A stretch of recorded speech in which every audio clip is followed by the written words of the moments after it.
ரீசென்ட்டா லோகேஷ் கனகராஜ் வந்து ஒரு பிரஸ் மீட் வந்து குடுத்திருந்தாரு. ஸோ அந்த பிரஸ் மீட்ல ஒரு ஜர்னலிஸ்ட் கேட்ட கேள்வி எனக்கு வந்து செம்ம காண்டாச்சு ஆக்சுவலி. லோகேஷ் கனகராஜ் கிட்ட ஒரு ஒரு கேள்வி ஒண்ணு வந்தது. இந்த மாரி வந்து அந்த ஜர்னலிஸ்ட் வந்து உங்களுக்கு ஏதோ ஒரு ஆக்ட்ரஸ் மேல தொடர்பு இருக்கிற மாரிலாம் வெளிய பேசிக்கிறாங்க அப்டின்ற மாரி வந்து கேட்டாரு. அதுக்கு வந்து லோகேஷ் கனகராஜ் இல்ல அப்டிலாம் இல்ல. எனக்கு ஃபேமிலி ஆல்ரெடி இருக்கு அப்டின்ற மாரி சொன்னாரு.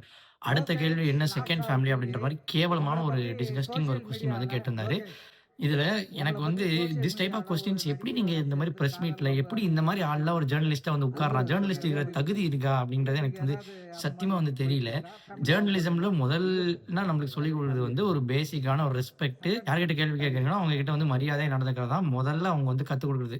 ஒவ்வொரு ஜர்னலிசம்லயும். இவரு வந்து ஹாயா கால் மேல கால் போட்டு சீட் மேல உட்கார்ந்து வந்து இது பண்றாரு. எல்லாருமே எழுந்து நின்னு கேள்வி கேட்கும்போது, இவனுக்கு மட்டும் ஏன் சீட்டு மேல உட்கார்ந்து அது கால் மேல கால் போட்டு உட்கார்ந்து கேள்வி கேட்கிறாரு அப்படிங்கிறது எனக்கு சத்தியமா புரியல. இந்த மாரி ஒரு கேள்விய உங்க அப்பா, அம்மா ஒரு செலிபிரிட்டியா இருந்தா உனக்கு கேட்க தோணுமாய்யா? அ உனக்கு அழகா தெரியுது. அவன் வந்து ஒரு நெகட்டிவிட்டியோ, ஒரு இம்ப்ரஷன் வந்து கிரியேட் பண்றான். இந்த Twitterல எல்லாரும் போட்டு அடிச்சு அவன வந்து டாக் பண்ணதுலருந்து தான் தெரிஞ்சிருக்கு. இது மூலமா என்ன உன் வியூஸ் வந்து ட்ரை ஆயிருக்கு. உனக்கு ஏதோ ஒரு கான்ட்ரோவர்சி கிரியேட் பண்ணணும். அதே மாரி கிரியேட் பண்ற you get impression to your YouTube account. What kind of shit journalism is it man? இதுதான் உங்களுக்கு ஜர்னலிசம்ன்றது it has gone down hill.